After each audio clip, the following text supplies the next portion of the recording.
zo murebe murebe umujene uwo mugabo ntago nimureba umutwe mukareba umugongo murasanga mutamuzi TikTok kambatemo. Noneho amakuru mfite nuko iminsi yose uyu mukobwa yahuye n'uyu mujene, uyu musore mugufi kurusha abandi, uyu musore umva kamera baga yestaye.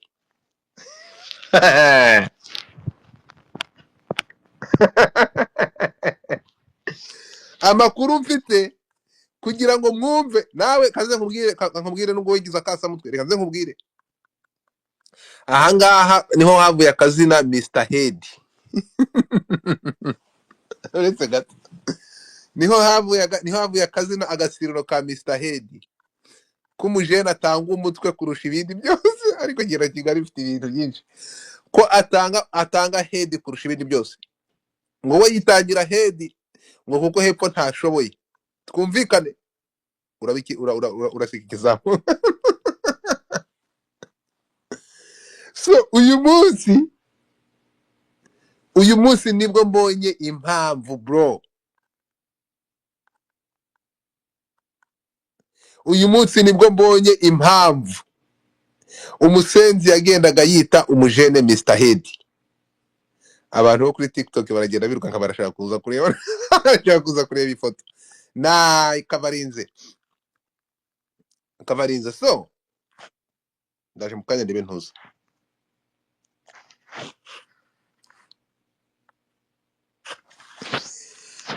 Wa mutipe bakurabuye mu gihe kishize, mu mezi anashize barakurabuye, barakubwira ati twarara ikigende uyu mukobwa nakasa mutwe deja, niba ashobora kugenda wowe kuwo yita umwanzi wawe akagiye kumubwira amakuru ko ashobora kukurangiza afite everything about you, wowe ukabihakana.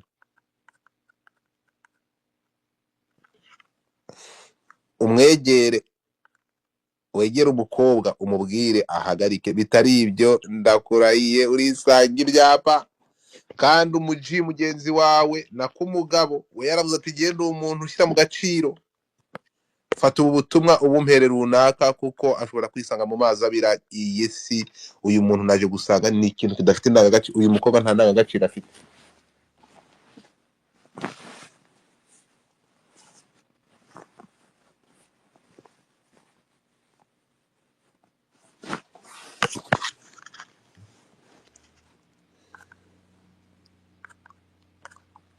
Umuntu ushobora kwibaza ngo kubera iki iyi space cyangwa iyi live. Iyi live umva G, mwegere umaking sure ko ibintu byawe atabitaye ibyapa period, kuko araza kubikora, kuko ngira ngo aya masani ushobora kubona ibintu biboro bye we wenyine ashobora kwirambika hanze gutya. Uracyahakana ko atagiye kureba uriya muntu mu mezi anashize akamubwira ibyo nakubwiye yantumyeho uyu nguyu bagiye kureba? Sha uyu munsi nkimara kubona bino biboro mu minsi ine ishize hafi 7,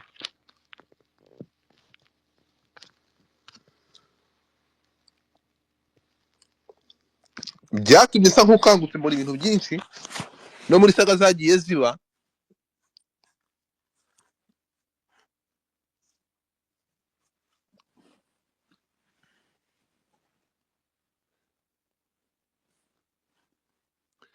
Aba bajene bagiranye ibibazo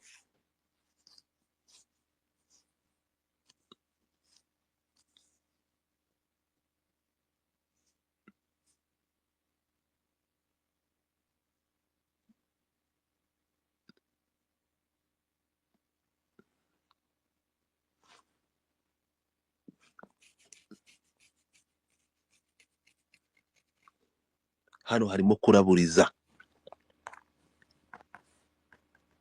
Reka nze mvuyeyo gatoya, reka mvuyeyo gato.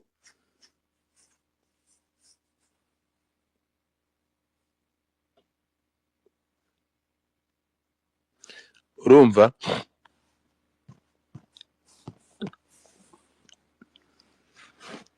Reka twigarukire gatoya, hari ukuntu njya mbavanga tube tuvuyeyo. Njyewe message umujene yayumvisha kandi ndabizi ko uyifite, wamaze kuyumva already, nicyo nashaka kukubwira. Reka twigarukire kuri uyu mudamu uraho hejuru, uyu mudamu wa DJ Mupenzi.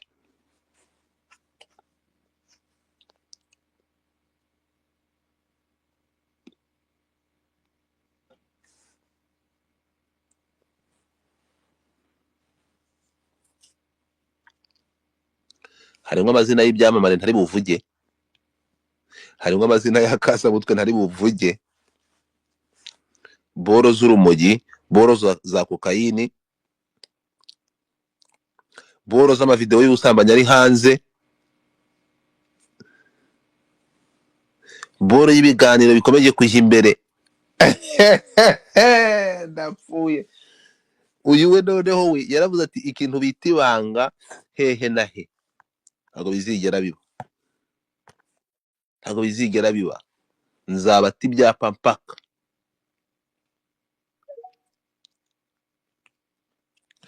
Mu minsi ishize bashatse gufata umwe abajene babiri hano bashaka kubahondesha imitwe, nyuma abangaba ngo bagombaga gukurikizwa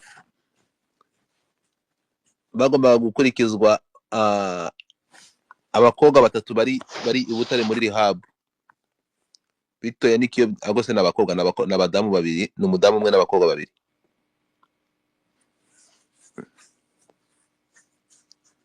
Uyu mugore wa DJ Mupenzi akomeje kuba akasongoyeho. Ubushize naberetse amavideo na tweetinze this staff z'aba bakobwa bari bagiye ntuza, ese iri hehe boro yabo. Ntimutekereze ko iyi foto y'uyu mugore nashyizeho ejo aya masaha ikabaze igiye kugira 100,000 ko ari gutyo gusa. Ndi kureba abantu hano hasi benshi cyane twanabiganiriyeho, ndi kubabona twaganiriye kuri iyi story, and you know all the truth about this shit, about this woman. You know all the truth, you know this stuff, ibyo yakoze, you know everything about her, murabizi. Ariko Kayonga Ketia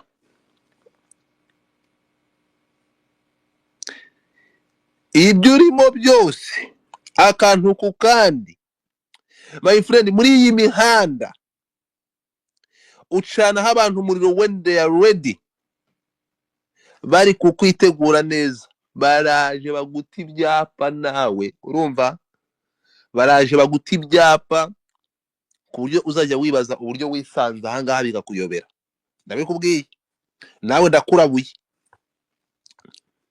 ndakurabuye, ntabwo nshaka kuvuga amazina, ariko ibyabaye urabizi.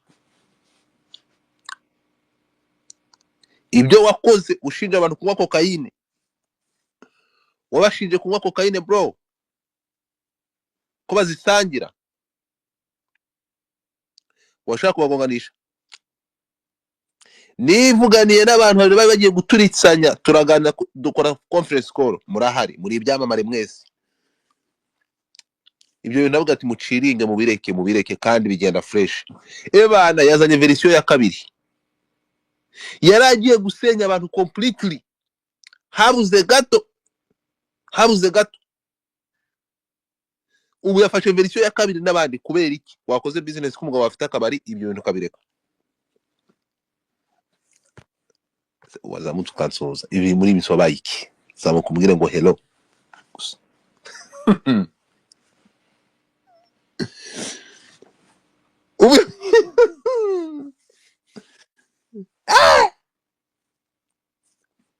This shit, reka babwire.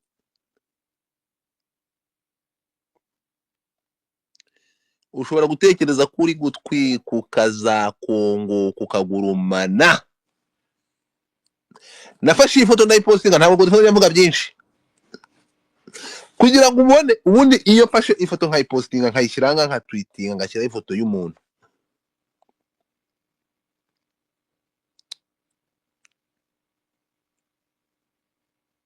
ntabwo nshobora gufata ifoto y'umuntu ngo nyimanike ahangaha ntafite evidence byonyine, kuko gufata ifoto y'umuntu ukayipostinga ibyo binyuranyije ntabwo byemewe iyo udafite ibimenyetso by'impamvu.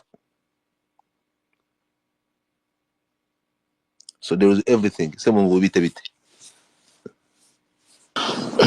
Isama kwese kuzindukiye ntabwo uzindukiye byagenze mubyuke. Urashaka kumenya icyatumye bazindukira? byagenze ute? Urashaka kumenya ibyatumye bazindukira? Ayara baba umva hano, manza reka manze nkubyukirize ku cyo bita iyo breakfast ya ntwe timu no sleep, kango kubite breakfast ya Heineken. Katwumva se nabyutse mbona ngo amacupa Fati vide umva vide umva Heineken nsigaye mara inyota n'umucyo. umva hano ishanga we wamwumvise ishanga turapfuye.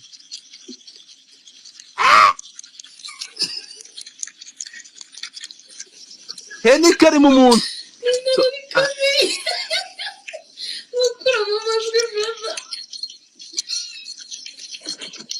mu izina rya Yesu ndapfuye.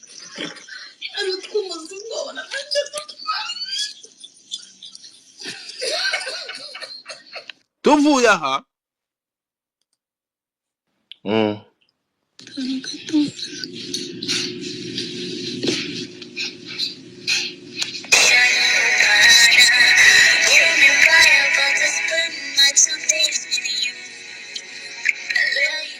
aha ni akandi umva dore aha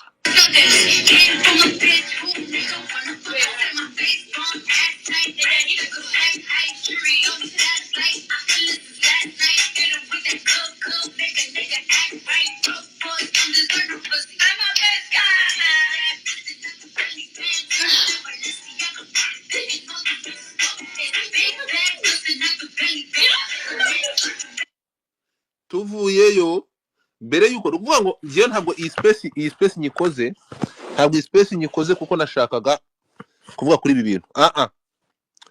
nyikoze ndi kurabura, ndi kuvuga ku mastari. ndaje mukanya umbabarire gato, umbabarire nashaka koze kino kimwe. tuvuye aha nabwiye murebe iyo foto na postinze. uyu mukobwa ushaka kwamamara for any cost akoresheje umubiri we n'ibindi,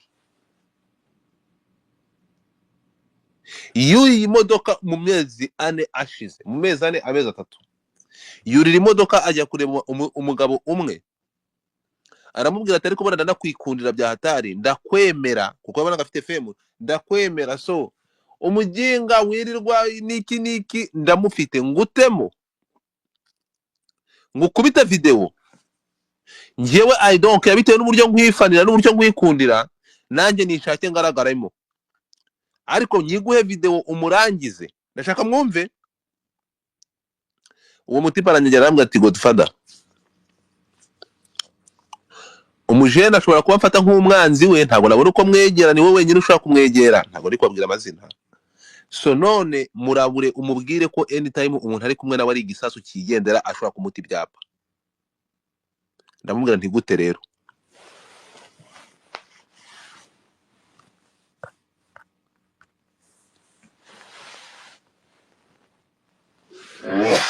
Excuse me.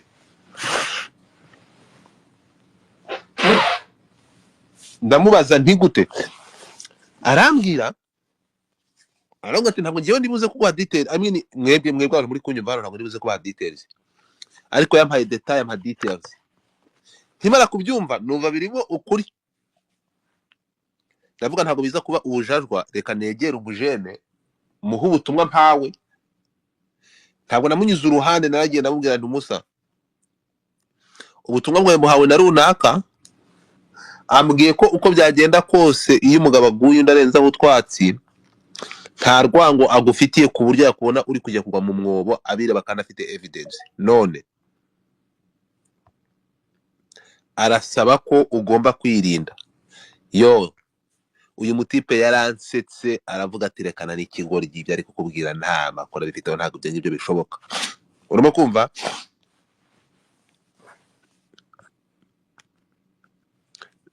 Ikintu nakoze iki, narapowe mu minsi 6 ishize, nibwo umusatsi wongeye kumva ku mutwe. Bwebwe bino biboro n'ibingibi biri guhurura muri kubibona none hambimaranye iminsi 6, uyu munsi ugiye kuba 7, nibwo nabonye amavideo y'umwanda. Ibi biboro nkimara kubibona umusatsi wahise umva, kuko ntabwo nigeze mbitekereza njye mbiteneho konte.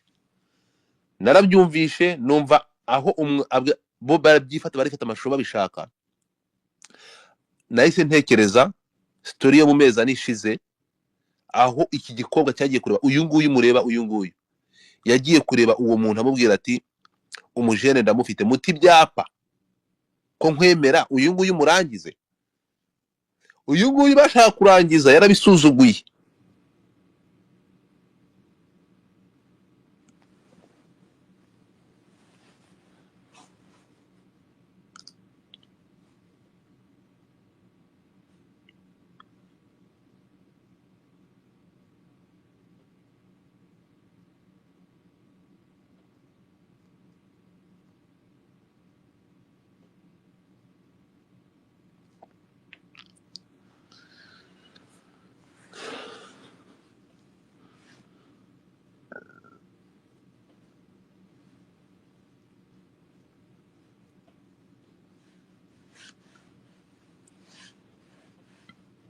Urumva? Kandi ubu ngo ntabwo muzi ko Vestine yasezeranye mu murenge yamaze agiye kurongorwa n'umusore muri Burkina Faso. Aya makuru mwari Kigali ifite amakuru. Mwari mubizi ko Vestine mwakunze cyane wo muririmbyi w'indirimbo z'Imana, umwana yamaze gusezerana n'umusore bita Edson wo muri Burkina Faso. Idrissa arongoye umwana w'umuririmbyi w'umutambyi. Urumva? Umujene wo muri Burkina Faso atwaye umunyarwandakazi waririmbaga indirimbo zo kuramya no guhimbaza Imana, agiye kuririmba mu kirimi cyo muri Burkina Faso. Ndabarahiye baramutwaye abahungu b'abanyarwanda bite reka nakari kanyuzemo. So reka tugaruke gato ya Semuho, amakuru yawe, waramutse gute? Ibi bintu byanyu byo kwigira nyuma yuko wumvishe ko hari part 2, nyuma yo kurusimbuka. nta pati tunze impano zo kubimbwira mu gikari, uragira ngo uze kwinyuragura amanazi iyo biva niyo bijya. Ndagusabye ndakwinginze. Anyway, nisubije pusi, ako pusi Imana ubona tubanye neza, Yesu we cyakaza na Romeo. Rero ahangaha nyuma y'ivide ryabaye vide, abanywi ba Heineken ndabihanganishije. Ntabwo nzongera kunywa Heineken, umbabarire cyane ndakwiye. Yesu we, Heineken yo muri Holland sinayihemukira, nayinywera Abanywi ba Heineken Ntazongera kunywa. yuhi, abanywi ba Heineken. Heineken bavuze ngo imara inyota ngo ikamara n'umuriro. Heineken birazimya. Yesu dore fafa bite akantu pusi na fafa bari bagwagira sigana. Ese yuhibite Salama Semuho. Salama. Naumva zira Heineken mugomba kuzamubanza mugashyiraho serviette. Semungu, happy new year. Happy new year to you too, bambye makuru. Nego kumana umva ko tufa ibyo byapa tunango mbizi byageze tesino. Oh, Semuhungu buretse nkubwire gato, sibyo? Ibingibi reka mbibyirengagije, reka tugaruke kuri Kayonga.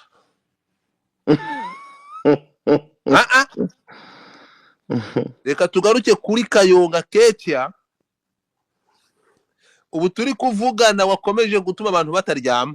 Uyu nguyu we yajaje. Byagenze utesekaye noneho mana. Mama ni birebire ariko nta kintu ndekuze kubivugaho. Ni byanya byose cyangwa ariko ndimo muri kwexerera. Ntabwo uzabaze, ntabwo ngiye mbikora. Neza nema same case yongeye kubikora handi, ariko ibyo ngibyo tubyihorere. ntusewe ishanga byagenze kuvuze ngo babikoze babishaka Yesu bakwemera gukora ikintu gishaka uzi ko usabwa urajya ukarubanda uburetse gato kwaruko birirwa bavuga ngo abantu ngo bareke gusakaza uburetse gato ibi bintu nta bushake burimo reba ari kumura mu bintu umva hano Emeri waretse kumura mu bintu katari ibyawe Brian yarambwiye ngo njye mbirinda Brian Brian huye DJ Brian reka wumve Yesu ureke wumve umva mu bintu katari ibyawe Brian yarambwiye ngo njye mbirinda kandi nizi ngo manza mbwira ki video kandi ate swanumye ngo njye nkurindira ibintu yarasa kubirinda rukumura Emeri ngabanya ubwo bari kuri video call ashiraho ingufuri bari kumwe ari kumukoramo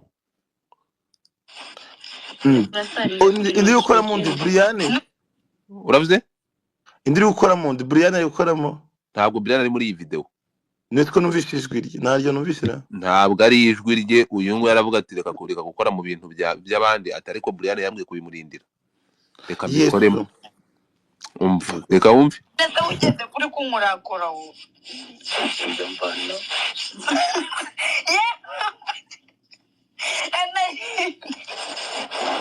Emeri mu kibuno ariko Emeri rinda ndashaka kuniya none kubera ukunda usikomeze bya kubera ubwakunda kumurakora ndashaka ibintu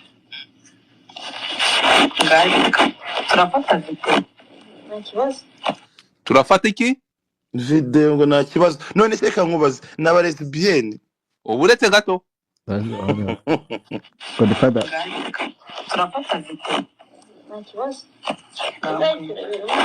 ngambwira ngo settinga kamera unati ngwino nguhe ariko Emeri waretse ibintu bya DJ kumbe ibintu ni byanuza ya Yes we umva Godfather genda gake noneho ndi kubirinda Emeri ukuri ati kandi kubirinda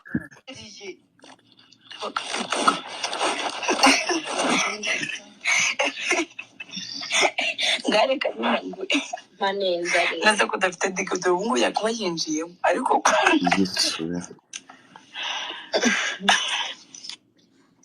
noneho ibintu bya DJ akimara kubura iriya ntuza avuze ko yinjiramo bahise biyungira igitekerezo uzi igitekerezo biyunguye Heineken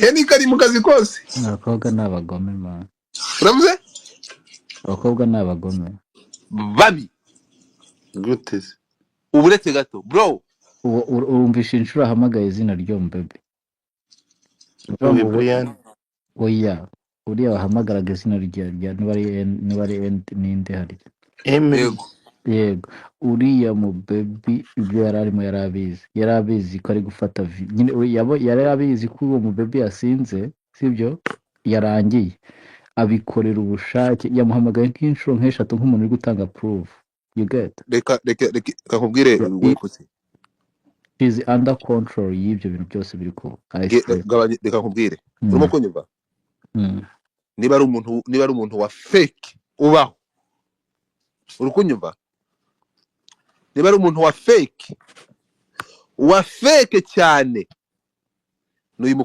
mukobwa ntuza uyu nguyu uvuga ngo under influence Emeri iyo ni ikicucu cyane ngize ubwoba yafashe iya mbere we kubwira urimo kunyumva yafashe iya mbere amezi anashize ibi ngibi ni kubikubwira nk'umuntu begereye yafashe mu mezi anashize yaragiye afata umuntu ajya mu kabari kamwe runaka gakomeye urimo kunyumva aravuga ati ndabizi ko ufite ikibazo na runaka ariko uriya ni nk'imbwa mfite mu kiziriko, ni iki ushaka ki ko ngukunda ngukorera iki? Urimo kunyumva? Ntabwo nshaka kujya muri details kugira ngo umuntu ataza kumenyekana.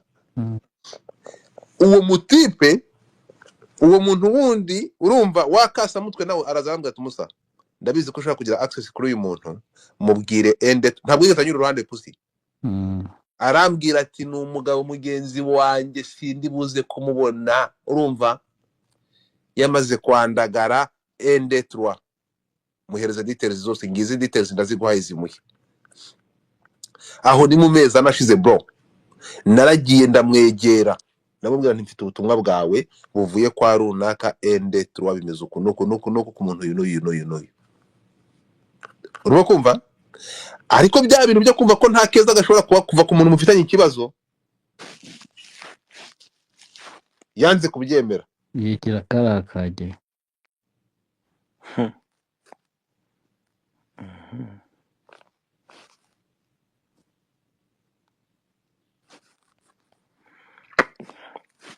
Urukumva?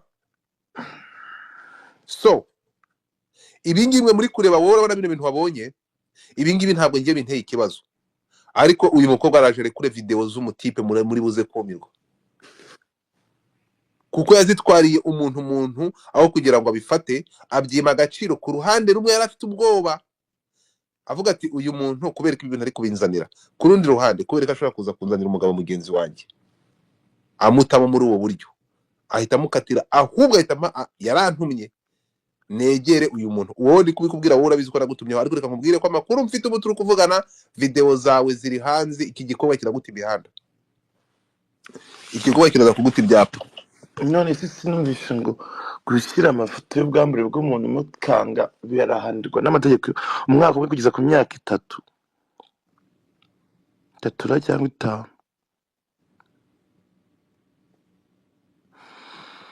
narumiwe ngubu maze kumirwa. video That's crazy. So it is ibingibi by'ishyanga, ibingibi ntushyireho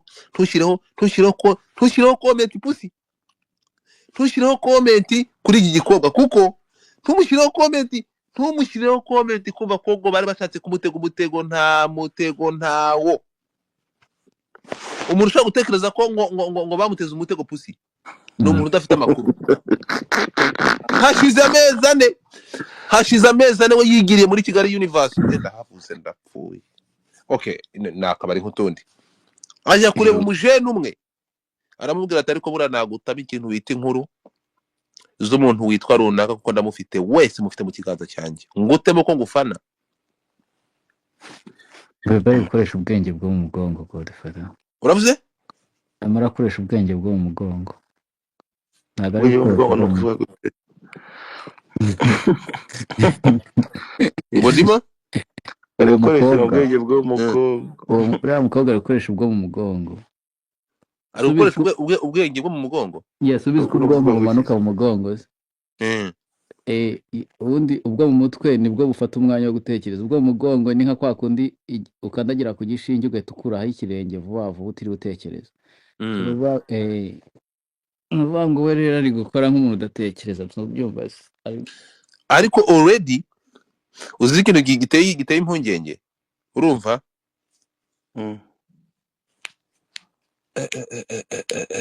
Aramurangije bro, ni umuntu uzwi cyane, agiye kumurangiza, ashobora ntabwo azwi.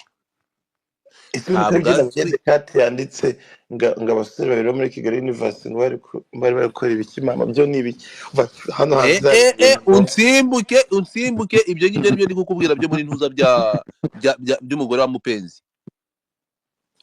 Hoya se numbwire. Umugore wa mupenzi yafashe hasi hejuru, urumva? Ariko mana yes apfa yari hose, urumva? Ibyo muri Kigali Universe, urumva? Ibyo by'urukumbira byabara abasore babiri, urumva? Ni ibindi ntabwo byo nshaka kubyinjiramo, urumva?